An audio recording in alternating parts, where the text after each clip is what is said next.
तो ठाकुर जी ने इस धर्म के रूप में एक नई विचारधारा लाई, जहां धर्म की परिभाषा को उन्होंने संकीर्णता से विस्तार की ओर प्रदर्शित किया, जहां धर्म सिर्फ एक व्यक्तिवादी नहीं होकर पूरे समाज को लेकर और पूरे विश्व को लेकर एक साथ चलता है।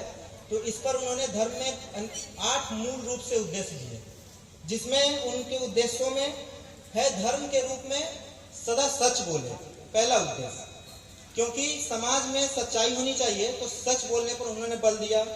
और इसके बाद उन्होंने दूसरा, जो उस समय की एक रूढ़िवादी थी कि महिलाओं के सम्मान को लेकर, तो उन्होंने महिलाओं को मां का दर्जा दिया और प्रत्येक महिलाओं को सम्मानित करने के लिए उन्होंने उन्हें सम्मान स्थान दिया, ताकि उस समय की जो ये रूढ़िवादिता थी वो समाप्त हो।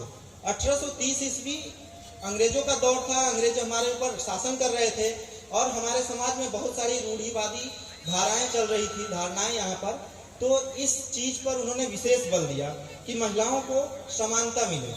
इसके बाद उन्होंने माता पिता को समर्पित किया, माता पिता के प्रति स्वयं को समर्पित रखना चाहिए, क्योंकि हमारे पूर्वज के रूप में वो ही हमें इस सृष्टि में लाए हैं, तो उनका सम्मान सर्वोपरि है। इसके बाद उन्होंने बाहरी आडंबर, जो धर्म के रूप में एक आडंबर बना हुआ है, उसको उन्होंने त्याग करने की बात की।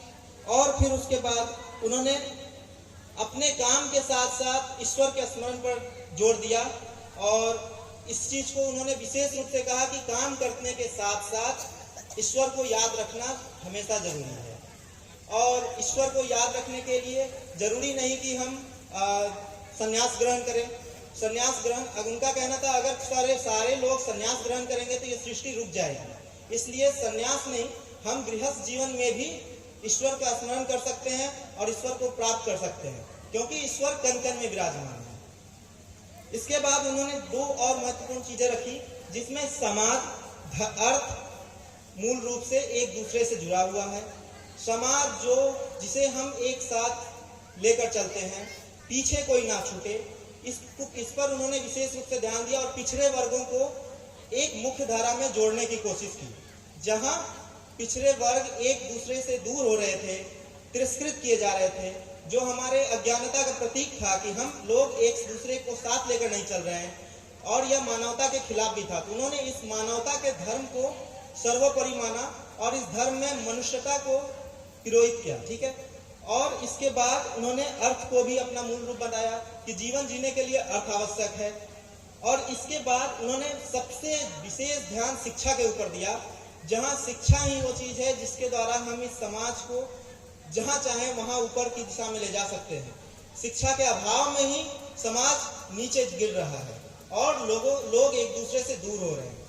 समाज में धर्म, जाति, संप्रदाय, इन सभी का विभेद शिक्षा का अभाव ही है। तो उन्होंने शिक्षा पर सर्वश्रेष्ठ माना शिक्षा को, और उस पर सबसे ज्यादा बल दिया, ताकि लोग शिक्षित हों और एक दूसरे के महत्व को समझे।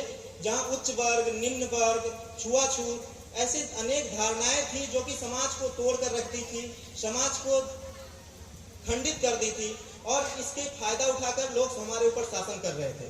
तो शिक्षा वो साधन है जिसके द्वारा हम हर मुकाम पा सकते हैं।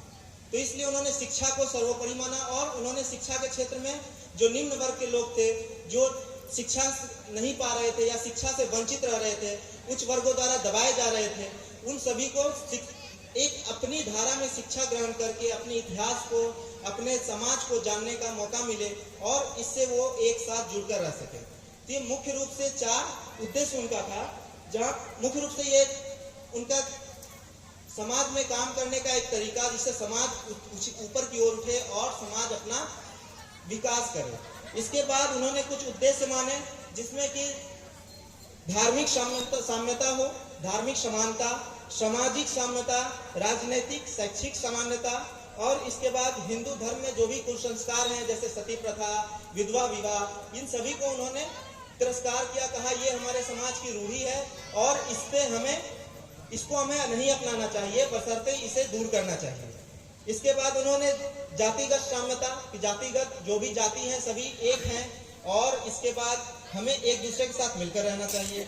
अस्पृश्यता, जो कि छुआछूत है हमारे बीच, इसको दूर करना चाहिए। और साथ में नारी स्वाधीनता, क्योंकि नारी ही है जो कि अगर कोई काम पुरुष करता है तो वो काम अधूरा है। साथ में अगर नारी भी उस काम को एक साथ करे तो वो एक साथ बहुत ज्यादा विकसित रूप में होगा। इसलिए नारी को स्वाधीन करना चाहिए, नारी को साथ देना चाहिए। तो ये उनके मुख्य उद्देश्य थे। आज के इस कार्यक्रम में बहुत कुछ सीखने मिला मुझे, और अनेक लोगों से मुलाकात हुई, बहुत सारे विद्वान लोगों को सुनने का मौका मिला। तो इसलिए इन सभी उद्देश्यों को हम भी अपने जहाँ भी कमी है उसमें फॉलो करेंगे और साथ में इन सभी उद्देश्यों के प्रति जागृत रहेंगे। धन्यवाद।